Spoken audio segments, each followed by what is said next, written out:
ശ്രീനാരായണ ഗുരുവിനെ ഹിന്ദു സന്യാസിയാക്കി ബി.ജെ.പി.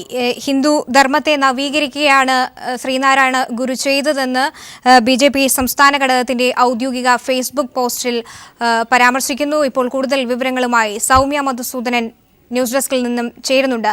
സൗമ്യ, ഓണവുമായി ബന്ധപ്പെട്ട് വാമന ജയന്തി എന്ന പരാമർശവുമായി ബി.ജെ.പി. ദേശീയ അധ്യക്ഷന്റെ വിവാദ പരാമർശത്തിന് പിറകെയാണ് ഇപ്പോൾ ശ്രീനാരായണ ഗുരു ജയന്തിയുമായി ബന്ധപ്പെട്ട് ഇത്തരത്തിലൊരു വിവാദ പരാമർശം ഫേസ്ബുക്കിൽ വരുന്നത്. എന്തൊക്കെയാണ് ഫേസ്ബുക്കിൽ പറയുന്നത്? ഒരുപക്ഷെ സൗമ്യ സൂചിപ്പിച്ചതുപോലെ തന്നെ ഓണത്തിന്റെ തലേദിവസം വാമന ജയന്തി ആഘോഷിച്ചുകൊണ്ട് ദേശീയ അധ്യക്ഷന്റെ പോസ്റ്റ് വരുന്നു. അത് വിവാദമാകുന്നു. ഈ ഒരു ഘട്ടത്തിൽ കൂടിയാണ് ഒരുപക്ഷെ ജാതി മത ചിന്തകൾക്ക് അതീതമായി പ്രവർത്തിച്ച ശ്രീനാരായണ ഗുരുവിനെ ഈ വിധത്തിൽ ചിത്രീകരിച്ചുകൊണ്ട് ബി.ജെ.പി. ഒരു പോസ്റ്റ് ഇന്ന് ഫേസ്ബുക്കിൽ ഇട്ടിരിക്കുന്നത്. അതായത് ഫേസ്ബുക്ക് പോസ്റ്റ് ഇങ്ങനെയാണ്: കേരളം ലോകത്തിന് സംഭാവന നൽകിയ ഏറ്റവും മഹാനായ ഹിന്ദു സന്യാസിയാണ് നാരായണ ഗുരുദേവൻ. പുഴുക്കുത്തുകൾ ഇല്ലാതാക്കി ഹിന്ദു ധർമ്മത്തെ നവീകരിച്ച ഗുരുദേവൻ തന്നെയാണ് കേരളം കണ്ട ഏറ്റവും വലിയ വിപ്ലവകാരിയും. അനാചാരങ്ങൾക്കെതിരെ ശബ്ദമുയർത്തുമ്പോഴും അത് സ്വധർമ്മത്തിനെതിരാകാതിരിക്കാൻ, അതായത് സ്വധർമ്മം എന്ന് പറയുന്നത് ഹിന്ദുധർമ്മം എന്ന രീതിയിലാണ് ഈ ഫോസിൽ ഒന്നാകെ പോകുന്നത്. അദ്ദേഹം ശ്രദ്ധിച്ചു. പരിഷ്കാരത്തിന്റെ പേരിൽ സംസ്കാരത്തെയും സ്വന്തം നാടിനെയും തള്ളിപ്പറയാൻ മടിക്കാണിക്കാത്ത ഇന്നത്തെ കപട പുരോഗമനവാദികൾക്ക് ഒരു പാഠമാണ് ഗുരുദേവന്റെ പ്രവർത്തികൾ. ഗുരു ഉയർത്തിയ ചിന്തകൾക്ക് സ്വീകാര്യത വർദ്ധിക്കുന്നത് കണ്ട് അദ്ദേഹത്തെ സ്വന്തമാക്കാൻ ശ്രമിക്കുന്നവർ ഒരിക്കൽ അദ്ദേഹത്തെ കണക്കറ്റ് പരിഹസിച്ചിരുന്നവരും പുലഭ്യം പറഞ്ഞിരുന്നവരുമാണ് എന്നത് ശ്രദ്ധേയമാണ്. ഗുരുദേവ ദർശനങ്ങളെ വക്രീകരിച്ച് അദ്ദേഹത്തെ ഈ നാടിന്റെ ദേശീയധാരയിൽ നിന്ന് അടർത്തി മാറ്റാനുള്ള ഏതൊരു ശ്രമങ്ങളെയും നാം ഒറ്റക്കെട്ടായി ചെറുക്കണം. ജനസംഘത്തിന്റെ ദേശീയ സമ്മേളനം ആദ്യമായി കേരളത്തിൽ നടന്നപ്പോൾ കോഴിക്കോട്ടെ സമ്മേളന നഗരിക്ക് നൽകിയത് ഗുരുദേവന്റെ പേരായിരുന്നു. ആ സമ്മേളനത്തിന്റെ 50-ാം വർഷത്തിൽ മറ്റൊരു ദേശീയ കൗൺസിലിനു കൂടി കോഴിക്കോട് സാക്ഷ്യം വഹിക്കാൻ പോവുകയാണ്. സമ്മേളനം തുടങ്ങാൻ ദിവസങ്ങൾ മാത്രം ശേഷിക്കെ എത്തുന്ന ഗുരുദേവ ജയന്തി ആവേശ സ്മരണകളാണ് ഉയർത്തുന്നത് എന്നാണ് ഈ ഫേസ്ബുക്കിൽ പോസ്റ്റിൽ പറയുന്നത്. പക്ഷേ ഞാൻ ആദ്യം സൂചിപ്പിച്ചതുപോലെ തന്നെ അദ്ദേഹത്തിന്റെ വചനങ്ങളിലെല്ലാം തന്നെ ഉള്ളത്, ശ്രീനാരായണ ഗുരുവിന്റെ വചനങ്ങളിലെല്ലാം തന്നെ ഉള്ളത് ഈ ജാതിമത ചിന്തകൾക്ക് അതീതമായ ചിന്തകളും സന്ദേശങ്ങളും മറ്റുമാണ്. ഈ ഒരു ഘട്ടത്തിലാണ് ഈ വിധത്തിൽ ഗുരുദേവനെ ഹിന്ദു സന്യാസിയായി ചിത്രീകരിച്ചുകൊണ്ടുള്ള ഒരു നീക്കം നടക്കുന്നത്. നമുക്കറിയാം, പലപ്പോഴും ഇപ്പോൾ ഗുരു ജയന്തി ദിനത്തിലായാലും സമാധി ദിനത്തിലായാലും അല്ലെങ്കിൽ മറ്റ് ഘട്ടങ്ങളിലായാലും പല മതസ്ഥരും പല മതമേലധ്യക്ഷന്മാരടക്കം ചടങ്ങുകളിൽ പങ്കെടുക്കാറുണ്ട്. അദ്ദേഹത്തിന്റെ വചനങ്ങളെ പ്രകീർത്തിച്ചു സംസാരിക്കാറുണ്ട്. ആ വിധത്തിൽ ഒരുപക്ഷെ കേരളത്തിൻ്റെതായ മതനിരപേക്ഷത, മതജാതി ചിന്തകൾക്കപ്പുറത്തുള്ള കൂട്ടായ്മകളിലൊക്കെ തന്നെയും ഗുരുദേവ വചനങ്ങൾ കടന്നു വരുന്നത് അങ്ങനെ തന്നെയാണ്. കാരണം അദ്ദേഹത്തിന്റെ പ്രവർത്തന കാലഘട്ടങ്ങളിൽ ഉടനീളം അദ്ദേഹം സ്വാഭാവികമായും പല ആവർത്തി തെളിയിക്കപ്പെട്ടിട്ടുള്ളതാണ്. അദ്ദേഹം ഏതെങ്കിലും ഒരു മതത്തെ പ്രതിനിധീകരിക്കുകയായിരുന്നില്ല. അതിനും അപ്പുറത്തേക്ക് മതത്തിന്റെ കെട്ടുപാടുകളിൽ നിന്ന് മാറി നിന്ന് മനുഷ്യന് വേണ്ടി പ്രവർത്തിക്കുകയായിരുന്നു ചെയ്തിരുന്നതെന്ന് ഓരോ ഘട്ടത്തിലും വ്യക്തമായിട്ടുള്ളതാണ്. അദ്ദേഹത്തിന്റെ വചനങ്ങളുടെ പ്രസക്തി ഇന്നും നിലനിൽക്കുന്നതും അതുകൊണ്ട് തന്നെയാണ്.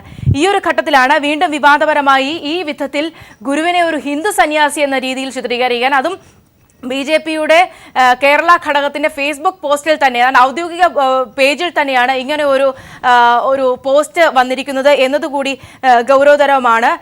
ജാതിമതം മതദ്വേഷം ഏതുമില്ലാതെ ഭൂമിയിൽ സർവരും സ്വതത്തേണ വാഴുന്ന ലോകമാണ് എന്ന രീതിയിലൊക്കെ സ്വപ്നം കണ്ട ശ്രീനാരായണ ഗുരുവിനെയാണ് ഈ വിധത്തിൽ ഹിന്ദു സന്യാസി എന്നോ അദ്ദേഹം സ്വധർമ്മത്തിന് വേണ്ടി എന്നൊക്കെ ഹിന്ദുധർമ്മത്തെ നവീകരിച്ചു, ഹിന്ദുക്കൾക്ക് വേണ്ടി പ്രവർത്തിച്ചു, അദ്ദേഹം അനാചാരങ്ങൾക്കെതിരെ ശബ്ദമുയർത്തുമ്പോഴും സ്വധർമ്മത്തിന് എതിരാകാതിരിക്കാൻ ശ്രദ്ധിച്ചു എന്നൊക്കെ പറയുന്നിടത്ത് എല്ലാം ഒരു ഹിന്ദു കോട്ട് വരികയാണ്. പക്ഷെ അവിടെയല്ല അദ്ദേഹത്തിന്റെ ചിന്തകൾ, ഒരുപക്ഷെ അദ്ദേഹത്തിന്റെ വചനങ്ങൾ വളച്ചൊടിക്കാനായി കുറച്ചു കാലങ്ങളായി ബി.ജെ.പിയുടെ നേതൃത്വത്തിൽ ശ്രമം നടക്കുന്നു എന്ന ആരോപണങ്ങളൊക്കെ നിലനിൽക്കുകയാണ്. ഒരുപക്ഷെ അതിനെയൊക്കെ ശരിവെക്കുന്ന രീതിയിൽ ഈ വിധത്തിലുള്ള ഒരു പോസ്റ്റ് കൂടി വന്നിരിക്കുന്നത് എന്ന് തന്നെയാണ് ഗൗരവതരം.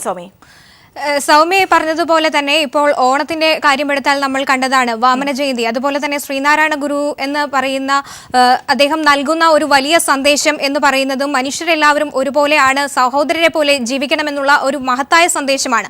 അതിനൊക്കെ വിരുദ്ധമായിട്ട് ഇത്തരത്തിലുള്ള വർഗീയ ശക്തികൾ അതിനെതിരെയുള്ള ഒരു പ്രചാരണം നടക്കുമ്പോൾ, ഇത്തരത്തിലുള്ള സംവിധാനങ്ങളെ ഒക്കെ ഒരു തരത്തിൽ വർഗീയമായി കാണാനുള്ള ഒരു പ്രചോദനം നൽകുമ്പോൾ അതിനെ എങ്ങനെയാണ് നോക്കിക്കാണേണ്ടത്? ഒരുപക്ഷെ അതിന്റെ പ്രസക്തി, ഈ രണ്ട് നിലപാടുകളിലെ വൈരുദ്ധ്യം തന്നെയാണ് അവിടെ സുപ്രധാനം. പ്രത്യേകിച്ച് ഈ വാമന ജയന്തി അതുമായി ബന്ധപ്പെട്ട ഒരു പിക്ചറൊക്കെ ഇട്ട് ദേശീയ അധ്യക്ഷൻ BJP ദേശീയ അധ്യക്ഷൻ ഒരു പോസ്റ്റ് ഇടുന്നു. അത് വലിയ രീതിയിൽ വിമർശനങ്ങൾ ഇടയൊരുക്കുന്നു. കാരണം ഓണമെന്ന് പറയുന്നത് നമുക്കറിയാം, ലോകമെമ്പാടുമുള്ള മലയാളികൾ അത് മലയാളി എന്ന ആ ഒരു പേരിന് കീഴിൽ വരുന്നതാണ് ആഘോഷം. അതിനും അപ്പുറത്തേക്ക് ഏതെങ്കിലും ഒരു മതത്തിന്റെ ഭാഗമല്ല, ഏതെങ്കിലും ഒരു വിശ്വാസത്തിന്റെ ഭാഗമല്ല, നമുക്കറിയാവുന്നതാണ്. ആ ഒരു ഘടകം നിലനിൽക്കുകയായിരുന്നു. വാമന ജയന്തി എന്ന രീതിയിൽ ഒരു പോസ്റ്റ് ഇട്ട് അതൊരു പക്ഷേ ഫേസ്ബുക്കിലൂടെ പ്രചരിപ്പിച്ച് പിന്നീട് അതൊരു വിവാദമാകുന്ന ഘട്ടത്തിൽ ഒരു മാപ്പ് പോലും പറയാതെ ആ പോസ്റ്റ് പിൻവലിച്ച് പിന്നീട് ഓണം ആശംസകൾ അമിത്ഷാ ഇടുന്നതും ഒക്കെ ഒരു സാഹചര്യം നമ്മൾ കണ്ടത്. ഈ ഒരു പശ്ചാത്തലത്തിലാണ് എന്താണോ ഗുരു ഉദ്ദേശിച്ചത് അതിന് ഘടകവിരുദ്ധമായി അന്ന് അദ്ദേഹം സംസാരിച്ചത് ഈഴവർക്ക് വേണ്ടിയല്ല, ഹിന്ദു മതത്തിന് വേണ്ടിയല്ല, ഏതെങ്കിലും മതവിശ്വാസികൾക്ക് വേണ്ടിയല്ല, ഏതെങ്കിലും വിശ്വാസങ്ങൾക്ക് വേണ്ടിയല്ല, അതിനും അപ്പുറം മനുഷ്യന് വേണ്ടിയാണ്. ഒരുപക്ഷെ സമൂഹത്തിൽ താഴേക്കിടയിൽപ്പെട്ട് അടിച്ചമർത്തപ്പെടുന്നവന്റെ സാധാരണക്കാരന്റെ ശബ്ദമാവുകയാണ് ഗുരു ചെയ്തത്. പല ഘട്ടങ്ങളിലും അങ്ങനെയുള്ള മുന്നേറ്റങ്ങൾക്കാണ് ഗുരു മുൻപന്തിയിൽ നിന്ന് നേതൃസ്ഥാനം വഹിച്ചതും.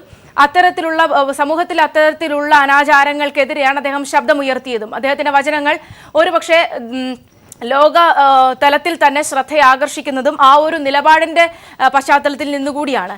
പക്ഷെ അവിടെയാണ് കഴിഞ്ഞ കുറേ കാലങ്ങളായി ഈ വിധത്തിൽ ഗുരുവിനെ ഈ വിധത്തിൽ അദ്ദേഹത്തിന്റെ വാക്കുകളെ വളച്ചൊടിക്കാൻ നടക്കുന്ന ശ്രമങ്ങളുടെ ഏറ്റവും പുതിയ ഒരു ഉദാഹരണം മാത്രമായി വേണം BJPയുടെ ഈ ഒരു പോസ്റ്റിനെ കാണാൻ. ഇത് പുതുതല്ല, ഇത് ഇവിടെ അവസാനിക്കാനും പോകുന്നില്ല എന്ന തരത്തിലുള്ള സൂചനകൾ ഈ ഒരു പോസ്റ്റിൽ തന്നെയുണ്ട്. കാരണം എപ്പോഴും ആരോപിക്കപ്പെടുന്നത്, BJP എപ്പോഴും ആരോപണത്തിന്റെ മുൾമുനയിൽ നിൽക്കുന്നത് ഈ വിധത്തിൽ ഹിന്ദു വികാരം ഉയർത്തിക്കൊണ്ടുള്ള തരത്തിലുള്ള പോസ്റ്റുകൾ, അല്ലെങ്കിൽ ഹിന്ദു വികാരം ഉയർത്തിക്കൊണ്ടുള്ള തരത്തിലുള്ള പ്രഖ്യാപനങ്ങളൊക്കെ നടത്തിക്കൊണ്ടുള്ള പോസ്റ്റുകളാണ് പലപ്പോഴും ഉണ്ടാകുന്നത്. ആ വിധത്തിൽ തന്നെയാണ് ഗുരുദേവ വിഷയവും ഇവിടെ കൈകാര്യം ചെയ്യപ്പെട്ടിരിക്കുന്നത്. ഒരുപക്ഷെ ഒരു മതേതരമായ സങ്കല്പത്തിന്റെ ഒക്കെ പശ്ചാത്തലത്തിൽ ആ വിധത്തിൽ ഒരു പോസ്റ്റ് ആയിരുന്നു ഇന്ന് വന്നിരുന്നത് എങ്കിൽ ഏതെങ്കിലും വിധത്തിൽ ന്യായീകരിക്കാമായിരുന്നു. ഏതൊരു ന്യായീകരണത്തിനും അപ്പുറത്താണ് ഒരുപക്ഷെ സമീപകാലത്തായി ഗുജറാത്തിലും രാജസ്ഥാനിലും ഒക്കെ തന്നെ, മധ്യപ്രദേശിലൊക്കെ തന്നെ നമ്മൾ കണ്ടുകൊണ്ടിരിക്കുന്ന ഇത്തരം BJPയുടെ ഒക്കെ ഭാഗത്തു നിന്ന് കണ്ടുവരുന്ന ഇത്തരം മതവികാരം വ്രണപ്പെടുത്തിക്കൊണ്ട്, അല്ലെങ്കിൽ പ്രമുഖ എഴുത്തുകാരനും ചിന്തകനും ഒക്കെയായ സുനിൽ P. ഇളയോടം കൂടി ഈ വാർത്തയോട് പ്രതികരിക്കുന്നതിനായി ചേരുന്നു. ശ്രീ സുനിൽ, ഇവിടെ ജാതിക്കും മതത്തിനും എതിരായ ഒരു പോരാടിയ വ്യക്തിത്വത്തെയാണ് ഇത്തരത്തിൽ ജാതിയുടെയും മതത്തിന്റെയും പേരിൽ BJP ചിത്രീകരിച്ചിരിക്കുന്നത്. എങ്ങനെയാണ് താങ്കളുടെ ആദ്യ പ്രതികരണം?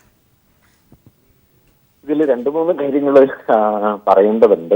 ഒന്നാമതായി, ഹിന്ദുമതം എന്നതിനെ കുറിച്ച് നാരായണഗുരു നടത്തിയ പ്രധാനപ്പെട്ട ഒരു പ്രസ്താവന ശ്രദ്ധിക്കേണ്ടതാണ്. ഗുരുവിന്റെ അനുയായിയായിരുന്ന CV കുഞ്ഞിരാമനുമായുള്ള സംഭാഷണത്തിൽ ഗുരു പറയുന്ന ഒരു വാക്യം ഹിന്ദുമതം എന്നൊരു മതമേ ഇല്ലല്ലോ എന്നാണ്.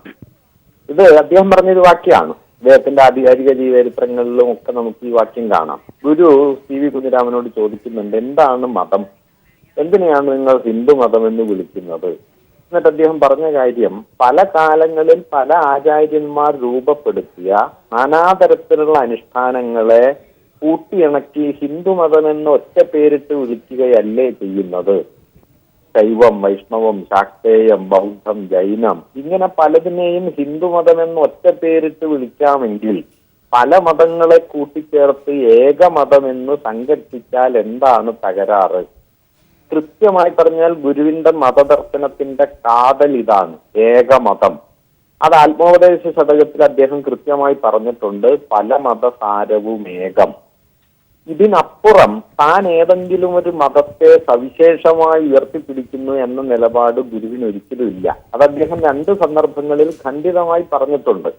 ഒന്ന്, ആലുവയിൽ നിന്ന് പുറപ്പെടുവിച്ച ജാതിയില്ലാ വിളംബരം എന്നറിയപ്പെടുന്ന പ്രഖ്യാപനത്തിൽ നാം മതഭേദങ്ങൾ, ജാതി മതഭേദങ്ങൾ വിട്ടിരിക്കുന്നു, നാം ഒരു ജാതിയിലോ മതത്തിലോ ഉൾപ്പെടുന്നില്ല എന്ന് ഗുരു ഖണ്ഡിതമായി പറഞ്ഞു. രണ്ടാമത്, 1916 ജൂലൈ 16 പട്ടത്താനത്ത് നിന്ന് നടത്തിയ ഒരു പ്രസംഗത്തിൽ ഗുരു പറയുന്ന ഒരു വാക്യം, ഇതേ കാര്യം പറഞ്ഞിട്ട് അദ്ദേഹം പിന്നെ പറയുന്നുണ്ട്, നാം ഹിന്ദു ദേവാലയങ്ങളിൽ പ്രതിഷ്ഠ നടത്തിയത് ഹിന്ദുക്കൾ നമ്മോട് ആവശ്യപ്പെട്ടത് കൊണ്ടാണ്. മുസ്ലിങ്ങളോ ക്രിസ്ത്യാനികളോ ആവശ്യപ്പെട്ടാലും നാം അത് തന്നെ ചെയ്യുമായിരുന്നു. നോക്കൂ, ഇങ്ങനെ ഗുരുവിന് മതമുണ്ട്. ആ മതം നിലനിൽക്കുന്ന മതങ്ങളിൽ ഏതെങ്കിലും ഒന്നിനോടുള്ള വിശേഷമായ പ്രതിപത്തിയുടേതല്ല. മറിച്ച് മതം എന്ന് പറയുന്നത് മനുഷ്യന് ആത്യന്തികമായി തന്റെ ഉണ്മയെ സാക്ഷാത്കരിക്കാനുള്ള ഒരു വഴിയായിട്ടാണ് ഗുരു കണ്ടിരുന്നത്. അതുകൊണ്ട് ഗുരു ആത്മോപദേശ ശതകത്തിൽ ഇക്കാര്യം കൃത്യമായി പറഞ്ഞു, പല മതസാരവും ഏകം. ഇത് അദ്ദേഹം സി വി കുഞ്ഞിരാമനുമായി നടത്തിയ സംഭാഷണത്തിൽ വിശദീകരിക്കുന്നത് ശ്രദ്ധിക്കേണ്ടതാണ്. അദ്ദേഹം ചോദിക്കുന്നുണ്ട്, ക്രിസ്തു മതം സ്നേഹമാണ് എന്ന് പറയുന്നു, ഇസ്ലാം സാഹോദര്യമാണ് എന്ന് പറയുന്നു. എന്നിട്ട് അദ്ദേഹം ചോദിക്കുന്നത്, സ്നേഹമില്ലാതെ സാഹോദര്യമോ സാഹോദര്യമില്ലാതെ സ്നേഹമോ സാധ്യമല്ലെന്നിരിക്കെ മതഭേദങ്ങൾ കൊണ്ട് എന്താണ് അർത്ഥം? ഇങ്ങനെ മതഭേദം എന്ന് പറയുന്ന ഒരു സങ്കല്പത്തെ താത്വികമായി സമ്പൂർണമായി നിരസിച്ചുകൊണ്ടാണ് ഗുരു തന്റെ മതദർശനത്തെ അവതരിപ്പിച്ചിട്ടുള്ളത്. ഗുരുവിന്റെ മതദർശനത്തിൽ കാതലായിട്ടുള്ളത് ദൈവം എന്ന് പറയുന്ന ഒരനുഭവം. അത് ഒന്ന് അനുകമ്പയുടേതാവണം, രണ്ട് അപരോന്മുഖമായിരിക്കണം. ആത്മതത്വത്തിലേക്ക് എന്നതിനേക്കാൾ അപരത്വത്തിലേക്ക് ഉന്മുഖമായ ഒരു ജീവിത ബോധത്തെയാണ് ഗുരു അധ്യാത്മബോധമാക്കി വികസിപ്പിച്ചത്. ഇങ്ങനെ ആധുനികമായ ഒരു ജനാധിപത്യ മൂല്യത്തെ തന്റെ ആത്മീയ ദർശനത്തിന്റെ അടിത്തറ കൂടിയാക്കി മാറ്റിക്കൊണ്ട് അദ്വൈത ഭാവനയെ പുനഃക്രമീകരിക്കുകയാണ് ഗുരു ചെയ്തത്. അതുകൊണ്ടാണ് താൻ ഒരു മതത്തിന്റെ പ്രതിനിധി അല്ല എന്ന് അദ്ദേഹം പറയുന്നത്. ഇത് 2 തവണ അദ്ദേഹം പറഞ്ഞിട്ടുണ്ട്. മാത്രമല്ല, ഇപ്പൊ ഗുരു ഹിന്ദു മത സന്യാസിയാണ് എന്നതിന് ഉദാഹരണമായി പലപ്പോഴും പറയാറുള്ള ഒരു കാര്യം അദ്ദേഹം നടത്തിയ പ്രതിഷ്ഠകളാണ്. ഈ പ്രതിഷ്ഠകളെ കുറിച്ച് തന്നെയാണ് ഗുരു പറഞ്ഞത്, നാം ഹിന്ദു ദേവാലയങ്ങളിൽ. ശ്രീ സുനിൽ, ദയവായി തുടരുക. ഇപ്പോൾ TG മോഹൻദാസ് കൂടി ചേരുന്നുണ്ട്. ശ്രീ മോഹൻദാസ്, ജാതിയും മതവും ഒക്കെ ഇല്ല എന്ന് നമ്മെ പഠിപ്പിച്ച ഗുരുദേവനെ കുറിച്ചാണ് ഇപ്പോൾ ഹിന്ദു സന്യാസി എന്ന പേരിൽ BJP സംസ്ഥാന ഘടകം ഇത്തരത്തിൽ ഫേസ്ബുക്ക് പോസ്റ്റ് ഇട്ടിരിക്കുന്നത്. ജാതിയും മതവും ഇല്ലാന്നൊന്നും ഗുരുദേവൻ പഠിപ്പിച്ചിട്ടില്ല. അതിന്റെ ആചരണത്തെ ഇത് ഉള്ളതുകൊണ്ടാണല്ലോ അത് വേണ്ടാത്തതാണെന്ന് അദ്ദേഹം പറഞ്ഞത്. ഇതില്ലാന്നൊന്നുമല്ല, അതിന്റെ പേരിലുള്ള വേർതിരിവുകൾ അർത്ഥശൂന്യമെന്നാണ് അദ്ദേഹം പറഞ്ഞിട്ടുള്ളത്. ജാതി ഭേദം, മതദ്വേഷം, ജാതികൾ തമ്മിലുള്ള വഴക്ക്, മതങ്ങൾ തമ്മിലുള്ള ദേഷ്യം, ഇതല്ലേ അദ്ദേഹം പറഞ്ഞത്. ജാതി ഇല്ല എന്ന് അദ്ദേഹം പറഞ്ഞു, ജാതിക്ക് അർത്ഥമില്ല എന്ന് അദ്ദേഹം പറഞ്ഞു, ജാതി ഇല്ല എന്നല്ല പറഞ്ഞു. സാമാന്യ ബുദ്ധിക്ക് നമുക്ക് അറിയാവുന്ന കാര്യമല്ലേ. ഏത് സമൂഹത്തിലാണ് അദ്ദേഹം പ്രവർത്തിച്ചത്? ഹിന്ദു സമൂഹത്തിലല്ലേ? ക്രിസ്ത്യാനികളിലെയോ മുസ്ലിങ്ങളിലെയോ ഏതെങ്കിലും ആചാരം പരിഷ്കരിക്കാനോ ഏതെങ്കിലും ദേവാലയം ഉണ്ടാക്കാനോ അവരുടെ തത്വചിന്തയെ പറ്റിയോ എന്തെങ്കിലും ഗുരു പറഞ്ഞിട്ടുണ്ടോ? ഇല്ലല്ലോ. അപ്പോ ഇത് കൃത്യമായിട്ട് അറിയാവുന്ന കാര്യമല്ലേ. ഹിന്ദു മതസന്യാസി എന്ന് പറയണ്ട, ഹിന്ദു സന്യാസി. കാരണം ഹിന്ദു മതം എന്ന് പറഞ്ഞൊരു മതമല്ല. ഇനി അത് ഉണ്ടെന്ന് പറഞ്ഞാൽ ഒരുപാട് മതങ്ങളുണ്ടെന്ന് പറയേണ്ടി വരും. അപ്പൊ ഹിന്ദു സന്യാസിയാണ് ഗുരു. അദ്ദേഹത്തിന്റെ കൃതികൾ മുഴുവൻ എടുത്ത് നോക്കൂ, ഹിന്ദു ദർശനമാണ് അതിൽ മുഴുവൻ നിൽക്കുന്നത്. ദേവീദേവന്മാരെ സ്തുതിച്ചുകൊണ്ടുള്ള സ്തോത്രങ്ങൾ മുതൽ ഈ ആത്മോപദേശ ശതകം എന്ന് പറയുന്ന ആധ്യാത്മികയുടെ അത്യുത്തമമായ കൃതി വരെ അത് ഹിന്ദു ദർശനമാണ്, പാശ്ചാത്യ ദർശനമാണ്. വിശ്വാസമായിരുന്നു. അതിനും അപ്പുറത്തേക്ക് അദ്ദേഹത്തെ ഒരു ഹിന്ദു സന്യാസിയായി ചിത്രീകരിക്കാൻ എങ്ങനെയാകും? അദ്ദേഹത്തിന്റെ ഒരു വിശ്വാസത്തിന്റെ ഭാഗം മാത്രമായിരുന്നു. അത് ഹിന്ദു സന്യാസിയാണ് അദ്ദേഹം. അദ്ദേഹം മാത്രമല്ലോ, വിവേകാനന്ദൻ ഇവിടെ ഒരു ഹിന്ദു ധർമ്മത്തെ നവീകരിക്കാനല്ല അദ്ദേഹം പ്രവർത്തിച്ചത്. മനുഷ്യനെ ഒന്നാകെ നിർത്താൻ വേണ്ടിയാണ്, അടിച്ചമർത്തപ്പെട്ടവർക്ക് വേണ്ടിയാണ്. ഒരു ഹിന്ദു മതത്തെയും പ്രതിനിധീകരിച്ചുകൊണ്ടല്ല അദ്ദേഹം നിന്നത്. ഇല്ലില്ല, ഈ ഹിന്ദു സന്യാസി എന്ന് പറയുമ്പോ ഹിന്ദു ദർശനങ്ങളിൽ അടിയുറച്ച സന്യാസി എന്നാണ് അർത്ഥം, ഇല്ലേ? അദ്ദേഹം മുസ്ലിങ്ങൾക്കോ ക്രിസ്ത്യാനികൾക്കോ കൊടുത്തൊരു ഉപദേശം പറഞ്ഞേ, ഒരെണ്ണം പറഞ്ഞേ. ദയവായി തുടരുക ശ്രീ മോഹൻദാസ്, ദയവായി തുടരുക. ശ്രീ സുനിൽ പി ഇളയ മാഡം, ഈ പറയുന്നതിനോട് അംഗീകരിക്കാനാകുമോ, യോജിക്കാനാകുമോ? നോക്കൂ, ഇതില് ഇപ്പോ ഗുരു ജാതിയെ കുറിച്ച് എന്താണ് പറഞ്ഞത്? ഗുരു ജാതിയെ എങ്ങനെയാണ് കണ്ടത്? ഗുരു ജാതിയെ മനസ്സിലാക്കിയത് ഒറ്റ കാര്യമായിട്ടാണ്, അത് മനുഷ്യജാതി എന്നാണ്. ഗുരു ജാതിയുടെ ആധാരമായി കണ്ടത് എന്തിനെയാണ്? ശരീരത്തെയാണ്. നോക്കൂ, ഗുരുജാതി എന്ന് പറയുന്നത് ജീവജാതി എന്ന അർത്ഥത്തിലാണ് കണ്ടത്. മനുഷ്യാണാം മനുഷ്യത്വം ജാതൃഗോത്രം ഗവാം യഥ ന ബ്രാഹ്മണാതിരത്തൈവം ഹാ തത്വം വേത്തി ഗോപിന. മനുഷ്യന് മനുഷ്യത്വമാണ് ജാതി, പശുവിന് പശുത്വം പോലെ. ബ്രാഹ്മണർ മുതലായ ഭേദങ്ങൾ ഒന്നും നിലനിൽക്കുന്നില്ല, ആരും ഈ തത്വം അറിയുന്നില്ലല്ലോ. ഇതാണ് ഗുരു ജാതിയെ കുറിച്ച് പറഞ്ഞത്.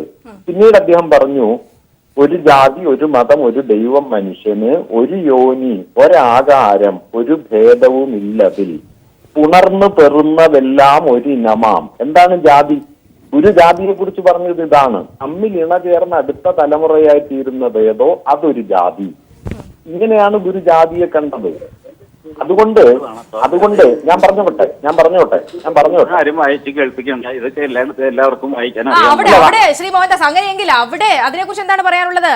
ഗുരു അങ്ങനെയാണ് പറഞ്ഞത്, മനുഷ്യനെ കുറിച്ചാണ് പറഞ്ഞത്. ഇത് വീണ്ടും വളച്ചൊടിക്കേണ്ട ആവശ്യമില്ല. ഇല്ല, ഞാൻ ചോദിക്കട്ടെ. ഒരു ജാതിയെ പറ്റി ഗുരു പറയുന്നു. ജാതിയുള്ളത് ഹിന്ദുവിലല്ലാതെ വേറൊരു ക്രിസ്ത്യാനികൾക്ക് ജാതിയുണ്ടോ? അതോ മുസ്ലിങ്ങൾക്ക് മനുഷ്യജാതിയുണ്ട്. മനുഷ്യജാതിയല്ല ഞാൻ പറയുന്നത്. നമ്മൾ ഈ മനുഷ്യജാതി താങ്കൾ പറഞ്ഞതല്ല, ഗുരു പറഞ്ഞതാണ്. ഗുരു പറഞ്ഞതാണ് മനുഷ്യജാതി. ഗുരു ഈ നിങ്ങൾ ഈ കാണുന്ന ജാതി ഭേദം ഇതിൽ അർത്ഥമില്ല എന്ന് പറഞ്ഞിട്ടാണല്ലോ ഒരു ജാതി എന്ന് പറഞ്ഞത്. ഏതെങ്കിലും ഒരു ജാതി ഉണ്ടെങ്കിൽ അത് മനുഷ്യജാതിയാണ്. അതിപ്പോ കറക്റ്റ് അദ്ദേഹത്തിന്റെ കോട്ട്, അദ്ദേഹം പറഞ്ഞിട്ടുള്ള കാര്യങ്ങൾ കറക്റ്റ് ഇപ്പോൾ ശ്രീ സുനിൽ ഇളയ മാഡം അത് എടുത്തു പറഞ്ഞതല്ലേ? അല്ലേ, ഞാൻ പറയുന്നത് കറക്റ്റ് തന്നെയല്ലേ? നിങ്ങളൊരു കാര്യം നോക്കൂ. ജാതി വ്യവസ്ഥ നിലനിൽക്കുന്നത് എവിടെയാ? പണ്ട് നിലനിന്നതും ഇപ്പോഴും നിലനിൽക്കുന്നത് എവിടെയാ? ഏത് സമൂഹത്തിലാ? ക്രിസ്ത്യാനികൾക്കോ മുസ്ലിങ്ങൾക്കോ ആണോ? അല്ലല്ലോ. അതുകൊണ്ടാണ് അദ്ദേഹം ഹിന്ദു സന്യാസി ആവുന്നത്. ഇത്ര സിമ്പിളായ കാര്യം മനസ്സിലാക്കാതെ അത് ജാതി എന്ന് പറയുന്നത് നമ്മളതിനെ വീക്ഷിക്കുന്നിടത്തല്ലേ പ്രശ്നം. കാസ്റ്റ് എന്ന് പറഞ്ഞ് നമ്മൾ വേർതിരിക്കുന്നിടത്തെ ജാതിയാണ്, അതിന്റെ ഒരു മീനിങ് മാത്രമാണ്. അങ്ങനെയാണെങ്കിൽ ഞാൻ തിരിച്ചു ചോദിക്കട്ടെ, അപ്പൊ ഗുരു എന്താ ജാതിക്ക് വേണ്ടി പ്രവർത്തിച്ച ആളാണോ? ആണോ? അങ്ങനെയാണല്ലോ, ഹിന്ദുമതത്തിന് വേണ്ടി പ്രവർത്തിച്ച ആളാണെന്നാണല്ലോ ഇപ്പോൾ പറയുന്നത്. അങ്ങനെ എവിടെങ്കിലും പറഞ്ഞോ? ഹിന്ദുക്കളെ എവിടെങ്കിലും ഒരു കോട്ട് പറയാമോ? ശ്രീ മോഹൻദാസ്, ഗുരു പറഞ്ഞ എവിടെങ്കിലും ഒരു കോട്ട് പറയാമോ? ഏതെങ്കിലും ഒരു ജാതിക്ക് വേണ്ടി അല്ലെങ്കിൽ ഹിന്ദു മതത്തിന് വേണ്ടിയാണ് ഞാൻ ഇങ്ങനെ ചെയ്യുന്നത്, എവിടെങ്കിലും ഗുരു പറഞ്ഞിട്ടുള്ള ഒരു വാക്ക് എടുത്തു പറയാമോ താങ്കൾക്ക്? ഞാൻ എടുത്തു പറയാം. ഇപ്പൊ സുനിൽ പിഴത്തിന് വേണ്ടി താങ്കളാണല്ലോ ബാക്ക് ചെയ്യുന്നത്. അദ്ദേഹം ചാടിക്കൊരു മറുപടി പറയാതിരുന്നാൽ മതി. ഒരു ജാതി, ഒരു മതം, ഒരു ദൈവം, മനുഷ്യൻ എന്നുള്ള ഉപദേശം ആർക്കുള്ളതാണ്? മനുഷ്യനുള്ളതാണ്. പരസ്പരം ജാതി മത ചിന്തകൾക്കപ്പുറം ചിന്തിക്കണം എന്ന് പറയുന്ന ഗുരുവിന്റെ വാക്കുകളാണത്. ഞാൻ പറയുന്നത് മുഴുവൻ കേൾക്കൂ. ജാതി എന്നുള്ള വ്യവസ്ഥ എവിടെയാണുള്ളത്? ഹിന്ദുക്കളല്ലാതെ ജാതി വ്യവസ്ഥ നമ്മളുടെ ചിന്തകളിലല്ലേ ശ്രീ മോഹൻദാസ്? ജാതി വ്യവസ്ഥ നമ്മളുടെ ചിന്തകളിലല്ലേ? അതിനും അപ്പുറത്ത് ചിന്തിക്കുന്നവന് മനുഷ്യനാണ് ജാതി. ആണല്ലോ. ആ ജാതി വ്യവസ്ഥ എനിക്ക് നിങ്ങളുടെ പ്രസംഗം കേൾക്കണ്ടോ? അല്ല, നിങ്ങൾ വീണ്ടും ഈ ഗുരുവിനെ ആ വിധത്തിൽ ചിത്രീകരിക്കുന്നതുകൊണ്ട് പറയുന്നതാണ്. ഇവിടെ നമ്മൾ കാര്യങ്ങളെ കുറച്ചുകൂടി ട്രാൻസ്പെറന്റ് ആയി നിങ്ങൾ വർത്തമാനം പറയല്ലേ? അല്ല, കാര്യങ്ങളെ കൂടുതൽ സംസാരിച്ച് തോപ്പിക്കാനാണോ വിളിച്ചത്? ഇവിടെ ഇത്രയുമേ പറയുന്നുള്ളൂ. ഗുരു ഒരു ഹിന്ദുവിന്റെ നിങ്ങൾ കേൾക്കൂ ആദ്യം. കൃത്യമായിരിക്കണം. ഞാൻ കൃത്യമായിട്ടാ പറയുന്നത്. ജാതി വ്യവസ്ഥ വേറെ ഏതെങ്കിലും മതത്തിലുണ്ടോ? പറയൂ. ആദ്യം അത് പറയൂ. നിങ്ങൾ ഒരുപാട് തർക്കിക്കുന്നുണ്ടല്ലോ. ഇസ്ലാമിൽ ജാതിയുണ്ടോ? ക്രിസ്ത്യാനിയിൽ ജാതിയുണ്ടോ? അപ്പൊ ഒരു ജാതി, ഒരു മതം, ജാതി വ്യവസ്ഥ വേണ്ട, ജാതി വ്യത്യാസം ശരിയല്ല എന്ന് ഗുരു ഉപദേശിച്ച ആരുടെ നേർക്കാം? ആ ഉപദേശം ഹിന്ദു സമുദായത്തിന് നേർക്കല്ലേ? അതാണ് ഹിന്ദു സന്യാസി എന്ന് പറയാൻ കാര്യം. താങ്കൾ ഉദ്ദേശിക്കുന്ന ജാതി അല്ല ഗുരു ഉദ്ദേശിച്ച ജാതി. താങ്കൾ ഉദ്ദേശിക്കുന്ന ജാതി ഹിന്ദു മതത്തിനുള്ളിലെ ജാതിയാണെങ്കിൽ ഗുരു ഉദ്ദേശിച്ച ജാതി മനുഷ്യജാതിയാണ്. ഗുരുവിന്റെ പൂർണ്ണ കൃതികൾ ഡോക്ടർ ടി ഭാസ്കരന്റെ വിദ്യോധനി വ്യാഖ്യാനമുണ്ട്. അത് വായിച്ചിട്ട് പിന്നെ ഈ ഡിബേറ്റ് തുടർന്നാൽ മതി. വെറുതെ അതാണ് നിങ്ങളൊരു പ്രത്യേക ഉദ്ദേശം വെച്ചിട്ട് ലോഡഡ് ക്വസ്റ്റ്യൻ ചോദിക്കുകയാണ്. ഈ ജാതിഭേദം മതദ്വേഷം ഇല്ലാതെ ഏവരും സോദരത്തേണ വാഴണം എന്നെന്തുകൊണ്ട് ഗുരു പറഞ്ഞു? താങ്കൾ പറഞ്ഞതുപോലെയാണെങ്കിൽ ജാതി വ്യവസ്ഥ നിലനിൽക്കട്ടെ, മതവ്യവസ്ഥ നിലനിൽക്കട്ടെ എന്നല്ല ഗുരു പറഞ്ഞത്. മതദ്വേഷമില്ലാതെയാണ്, മതമില്ലാതെ എന്നല്ല, മതദ്വേഷമില്ലാതെ. ശ്രീ മോഹൻദാസ്, ജാതിയും മതവും ഇല്ല എന്ന് ഗുരു പറഞ്ഞു എന്ന് ഞാൻ പറയുന്നില്ല. അവിടെ ജാതിക്ക് അതീതമായിരിക്കണം, മതത്തിന് അതീതമായിരിക്കണം എന്ന് ഗുരു പറയുമ്പോൾ ഗുരു ഒരു ഹിന്ദുവിന്റെയും ഒരു ജാതിയുടെയും വക്താവായി നിന്നുകൊണ്ടല്ല പറഞ്ഞതെന്ന് മാത്രമാണ് ഞാൻ പറയുന്നത്. അല്ല, വക്താവായിട്ട് തന്നെയാണ്. കാരണം അദ്ദേഹത്തിന്റെ ഉപദേശം മുഴുവൻ ഹിന്ദു സമുദായത്തിനാണ്. ക്രിസ്ത്യാനികളെയും മുസ്ലിങ്ങളെയും അല്ല അദ്ദേഹം ഉപദേശിച്ചത്. എങ്കിൽ അത് കൃത്യമായി പറയുമായിരുന്നു. ഈ ജാതിഭേദം മതദ്വേഷം എന്നതിന് പകരം കൃത്യമായി പറയുമായിരുന്നു ഹിന്ദുവിന് വേണ്ടി അല്ലെങ്കിൽ ഇന്ന ജാതിക്ക് വേണ്ടി എന്ന് അദ്ദേഹം കൃത്യമായി പറയുമായിരുന്നു.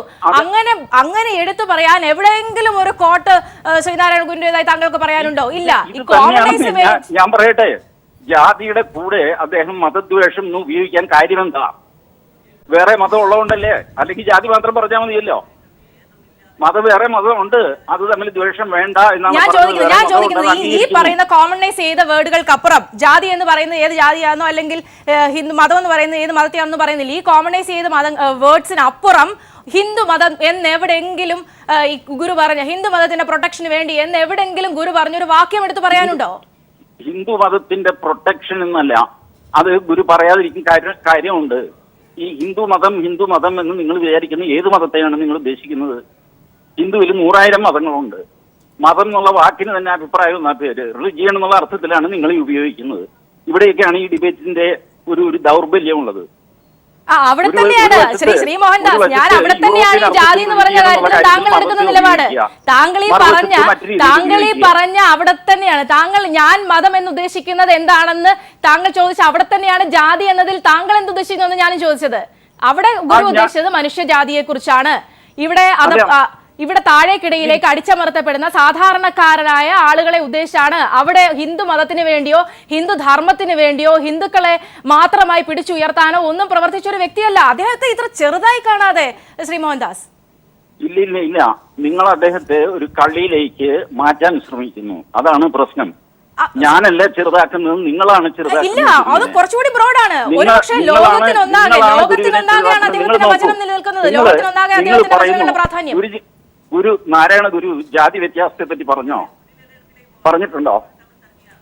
ഹിന്ദു മതത്തിന്റെ പ്രാധാന്യത്തെ കുറിച്ചും പറഞ്ഞിട്ടില്ല. ഹിന്ദു മതം ഇവിടെ നിലനിൽക്കണമെന്നോ അല്ലെങ്കിൽ ഹിന്ദു മതത്തിന് വേണ്ടിയാണ് സംസാരിക്കുന്നതോ എന്നും പറഞ്ഞിട്ടില്ല. ഞാൻ ചോദിക്കുന്നത് സിമ്പിൾ ആണ്. ഗുരു ജാതി വ്യത്യാസത്തെ പറ്റി പറഞ്ഞിട്ടുണ്ടോ? ഞാൻ ചോദിക്കുന്നത് അതിലും സിമ്പിൾ ആണ് ശ്രീ മോഹൻദാസ്. അദ്ദേഹം ഹിന്ദു മതത്തെ കുറിച്ച്, ഹിന്ദു മതത്തിന്റെ ആവശ്യത്തെ കുറിച്ച് അല്ലെങ്കിൽ ഹിന്ദു മതത്തെ കുറിച്ച് എവിടെയെങ്കിലും കോട്ട് ചെയ്ത് പറഞ്ഞിട്ടുണ്ടോ? ഞാൻ താങ്കളിലേക്ക് വരാം. ആദ്യത്തെ ഒരു കൃതി എടുക്കുക, മണ്ണന്തല ദേവി ഉത്സവം. മണ്ണന്തല ദേവി ആരാ? ക്രിസ്ത്യാനിയാ അതോ മുസ്ലിമോ? ഞാൻ പറഞ്ഞു അത് അദ്ദേഹത്തിന്റെ വിശ്വാസമാണ്. അതിനും അപ്പുറം ഒരു ഹിന്ദു സന്യാസിയായി എങ്ങനെ ചിത്രീകരിക്കാനാകും? വിശ്വാസം കൊണ്ട് ഹിന്ദു അല്ലേ അദ്ദേഹം? ഹിന്ദു മതധർമ്മത്തിന് വേണ്ടി മാത്രം പ്രവർത്തിച്ചു. ആള് ക്രിസ്ത്യാനിയാണോ മുസ്ലിമാണോ? ഗണപതി ക്രിസ്ത്യാനിയും മുസ്ലിമാണെന്ന് നിങ്ങൾക്ക് ഒരു ആർഗ്യുമെന്റ് ഉണ്ടോ?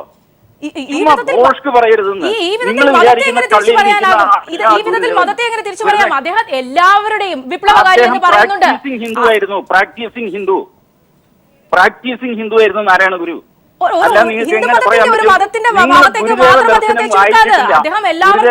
നിങ്ങൾക്കൊരു ചുക്കു അറിഞ്ഞുകൂടാ.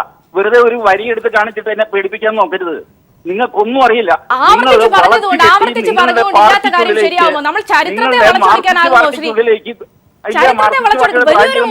വലിയൊരു വിപ്ലവകരമായ മുന്നേറ്റം അദ്ദേഹം സമൂഹത്തിൽ നടത്തിയപ്പോൾ നമ്മൾ അതിനെ ഹിന്ദു മതത്തിലേക്ക് മാത്രമായി ചുരുക്കേണ്ടതുണ്ടോ? എല്ലാ മതസ്ഥർക്കും മാതൃകയാകുന്ന കാര്യത്തിൽ ഹിന്ദു മതത്തിൽ തന്നെയാണ് അദ്ദേഹം പ്രവർത്തിച്ചത്. ഇസ്ലാമിനോ ക്രിസ്ത്യാനിക്കോ അദ്ദേഹം കൊടുത്ത ഒരു നിർദ്ദേശം പറഞ്ഞു, ഒറ്റ നിർദ്ദേശം പറയൂ. അതാണ് ജാതി മതം മതദ്വേഷം എന്ന് പറയുന്നു. ജാതിയുണ്ടോ? ഇല്ലല്ലോ. ഞാൻ പറഞ്ഞില്ലേ, അത് മനുഷ്യജാതി ഉദ്ദേശിച്ചാണ്.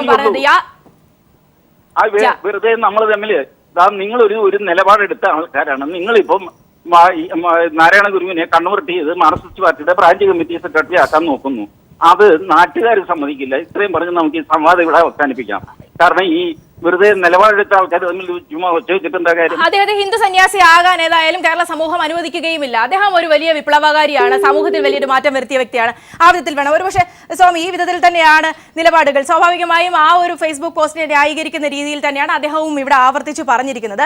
അവിടെയാണ് നമ്മൾ അപകടകരമായ ഒരു കാര്യം വീക്ഷിക്കേണ്ടത്. ഒരുപക്ഷെ ലോകത്തിന് തന്നെ മാതൃകയാക്കാവുന്ന വലിയ സന്ദേശങ്ങൾ സമൂഹത്തിന് നൽകിയ വലിയൊരു മഹാനെയാണ് ഈ വിധത്തിൽ ഒരു മതത്തിന്റെ ചട്ടക്കൂടിലേക്ക് മാത്രമായി ഒതുക്കിക്കൊണ്ട് ആ വിധത്തിലുള്ള ചിന്തകൾക്ക് തുടക്കം കുറിക്കാനുള്ള ഒരു വലിയൊരു ശ്രമം കാലാകാലങ്ങളായി ഗുരുവിന്റെ വിഷയത്തിൽ BJP എടുക്കുന്ന ശ്രമങ്ങൾ ഇവിടെയും ആവർത്തിക്കുക മാത്രമാണ് ചെയ്തിരിക്കുന്നതെന്ന് മനസ്സിലാക്കാം. സ്വാമി.